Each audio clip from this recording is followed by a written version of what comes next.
نماز کے ممنوع اوقات کون کون سے ہیں؟ نفل نماز کے ممنوع اوقات کون کون سے ہیں؟ طاہر انصاری فرانس سے۔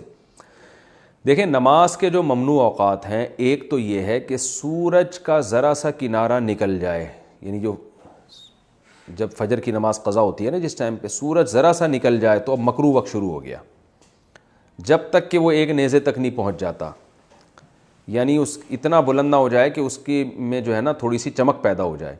جو پاکستان اور ہندوستان میں تقریباً 15 سے 20 منٹ کا ٹائم ہوتا ہے یہ، اور دوسرے ملکوں میں زیادہ بھی ہو سکتا ہے، ناروے میں ہو سکتا ہے بہت ہی زیادہ ہو، لیکن وہاں کے حکام الگ ہیں۔ تو یعنی سورج میں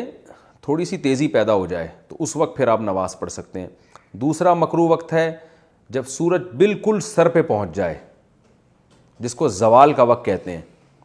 تو یہ تقریباً 10 منٹ کا ہے، یعنی اگر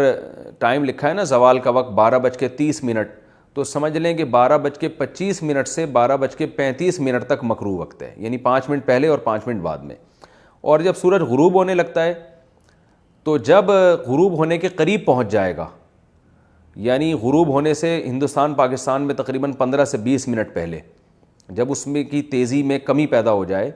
یعنی سورج کی چمک باقی نہ رہے، تو غروب ہونے سے 15-20 منٹ پہلے تک یہ ایسا ہوتا ہے، تو اس وقت بھی مکروہ وقت شروع ہو جاتا ہے، اس وقت بھی کوئی نماز نہیں پڑھ سکتے جب تک سورج مکمل غروب نہ ہو جائے۔ البتہ اس دن کی عصر اگر نہ پڑی ہو تو پھر پڑھیں گے آپ، کیونکہ عصر کا وقت باقی رہتا ہے، اگرچہ مکروہ ہے عصر کو اتنی دیر تک تاخیر کرنا گناہ ہے، لیکن بہرحال وہ والی عصر آپ کو پڑھنی پڑے گی اس دن کی، اس کے علاوہ کوئی نماز نہیں پڑھ سکتے آپ۔ تو یہ 3 اوقات مکروہ ہیں، اس کے علاوہ کوئی وقت مکروہ نہیں۔